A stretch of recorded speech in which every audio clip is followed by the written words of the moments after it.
I couldn't tell you how China sees it, unfortunately, but I think that when China looks at our efforts, it sees both a very powerful adversary, capable, technologically advanced, and adversary that has tremendous assets around the globe and tremendous goodwill across the globe and in the region that we're talking about in many ways. So China sees that, but it also sees vulnerabilities. And the vulnerabilities are many of which we've been pointing out today. And the vulnerability of the pause in foreign aid, for example, that's a... Or refusal to confirm ambassadors in the region. These are all kind of part of a fabric.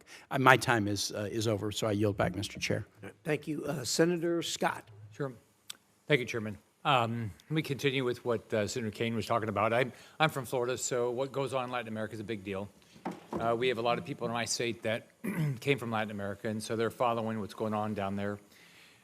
And not just for sure the last 4 years, but for quite a while, the United States has not put a lot of effort into what goes on in Latin America. And as we've seen, whether it's Russia, China, even Iran, they have actions down there. So it's been frustrating to get the administrations to really focus on what's going on in Latin America. And hopefully the next 4 years with Marco Rubio as the Secretary of State and Michael Waltz, because he's from Florida and cares about it as national security advisor, we're going to see a change. Hopefully that's what will happen.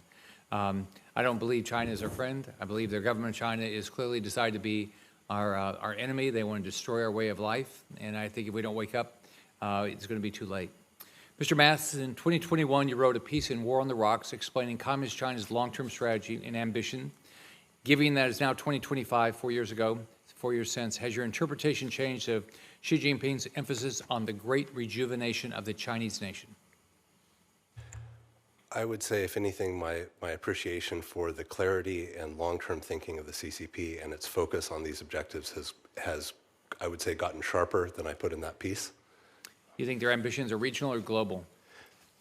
They're global. They've always been global. I mean, if you look at the way that Mao launched the Great Leap Forward, he was not talking about China becoming, or the PRC becoming the world's, or the Asia's largest steel producer.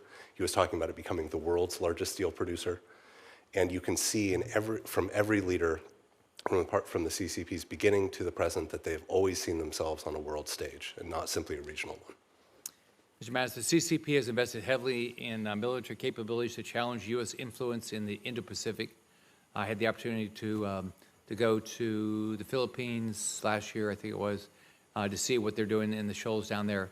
How should the United States respond to these developments to preserve the ability to operate in this region?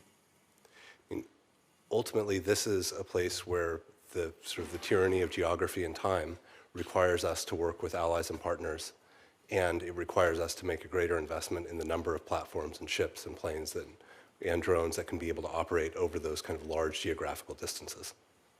There's been a lot written that China doesn't have the ability to execute, and so a lot of people say, "Oh, don't take them seriously because they're not very good at what they attempt to try to do." What do you has that hurt us? Do you think there's a thought process out there that they can't do what they're trying to do? We have a logical fallacy in the way that we have analyzed the PRC, which is that we use what we think their capabilities are today to dismiss their ambitions for tomorrow. And when in 1993, when the new strategic military guidelines were set out by Jiang Zemin and talking about fighting this kind of precision warfare in an information-rich environment and being able to exploit that, it looked like science fiction for where the PLA was. No one's laughing now about where that is. And what I find troubling is that when you look at a lot of analysis of the shortcomings of the PLA, is that we are quoting them talking about themselves.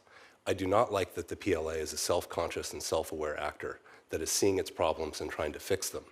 And they're talking about some of these problems in a way that we don't actually know what their level of capability is. So just to take an analogy and say we're talking about a gymnast. Every gymnast has some trouble with sticking the landing.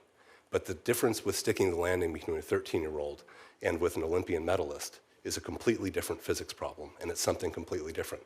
But it would still show up as there's trouble sticking the landing. We don't know where the PLA's actual capability in some of these things are. So for each of you, do you buy Chinese products and services, and do you think Americans should? I can start with you, Dr. Lin. Do you buy Chinese products and services? I think probably everything I'm wearing and carrying is probably from China, and I think that's the case for many people here. You try not to, No, not consciously.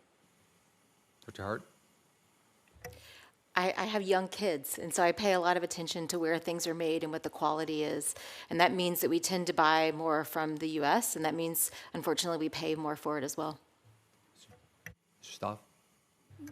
I echo Dr. Hart's. I make great pains to try to avoid when I can, but it's quite a big challenge. But I take efforts to. Yeah. Mr. Mattis? I'm in the same situation as Dr. Hart, and I think it's important to pay attention to what you buy and where it comes from.